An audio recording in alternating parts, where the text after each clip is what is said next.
सबसे पहले आपको पुंछ में भारतीय सैनिकों पर आतंकवादी हमले के बारे में बताएंगे। अब हमारे पास इस हमले को लेकर सारी डिटेल्स आ गई हैं और सबसे चिंताजनक बात जो हमें पता चली वो ये कि अब चीन और पाकिस्तान दोनों ने हाथ मिला लिया है और दोनों का मिशन एक है और वो मिशन है जम्मू कश्मीर में फिर से आतंकवाद को बढ़ाना।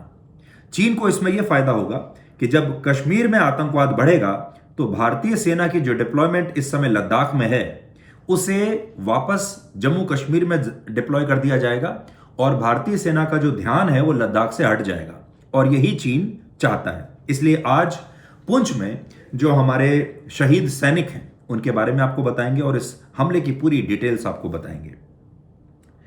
इसके बाद राजनीति की खबरें आपको बताएंगे। राजनीति में कांग्रेस बीजेपी के बीच हर रोज कुछ ना कुछ तो चलता ही रहता है, लेकिन आज बड़ी खबर यह है कि एक तरफ तो कांग्रेस पार्टी लोगों से चंदा मांग रही है कि हमारे पास पैसा नहीं है चुनाव लड़ने के लिए, इसलिए आप हमें चंदा दीजिए, और दूसरी तरफ कांग्रेस के बड़े बड़े नेता प्राइवेट प्लेन्स में चल रहे हैं, प्राइवेट जेट्स में चल रहे हैं और आज ये एक बड़ा मुद्दा बन गया है।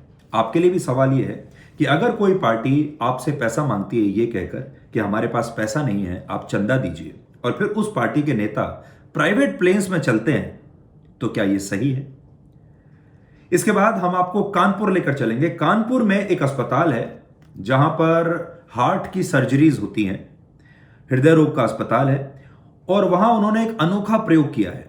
वहां जो मरीज हैं उन्हें सर्जरी के बाद गीता और रामायण दी जाती है पढ़ने के लिए, और इन मरीजों का कहना है कि जब ये अस्पताल में भर्ती हैं और उस समय जब ये गीता और रामायण पढ़ रहे हैं तो इनका जो स्ट्रेस है वो काफ़ी कम हो जाता है। और आपको एक बात और बताते हैं, आपको क्रिसमस किस दिन है ये तो पता होगा, आपने तैयारी भी शुरू कर दी होगी, लेकिन क्या आप जानते हैं कि आज गीता जयंती है? इसलिए गीता जयंती के मौके पर आज आपको ये खास खबर हम दिखाएंगे। और आखिर में एक बहुत चिंताजनक खबर जापान से।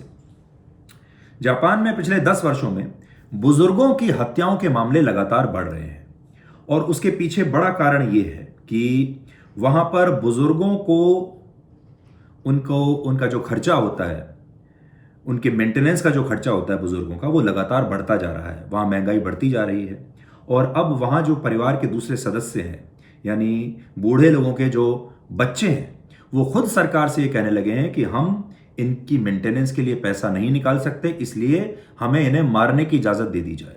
और बड़ी संख्या में बुजुर्गों को उनके बच्चे ही उनकी हत्या कर रहे हैं। हमारे देश में जहां माता पिता को ईश्वर के समान माना जाता है, जहां हम हर बड़े काम में अपने माता पिता का आशीर्वाद लेकर जाते हैं, हर रोज माता पिता के पैर छूने की परंपरा है, तो सोचिए जापान जैसे देश, जिन्हें हम विकसित देश कहते हैं, जहां बहुत पैसा है, जहां टेक्नोलॉजी है, सब कुछ है जिसका आप सपना देखते हैं, लेकिन वो अपने माता पिता की इज्जत नहीं कर सकते। इज्जत करना तो छोड़िए, अब वहां के बच्चे ये कहने लगे हैं कि माता पिता को मारने की इजाजत होनी चाहिए क्योंकि वो माता पिता का खर्चा वहन नहीं कर सकते। आज ये खबर भारत के हर परिवार के लिए है। तो मिलते हैं आज रात 9 बजे ब्लैक एंड व्हाइट में आज तक पर।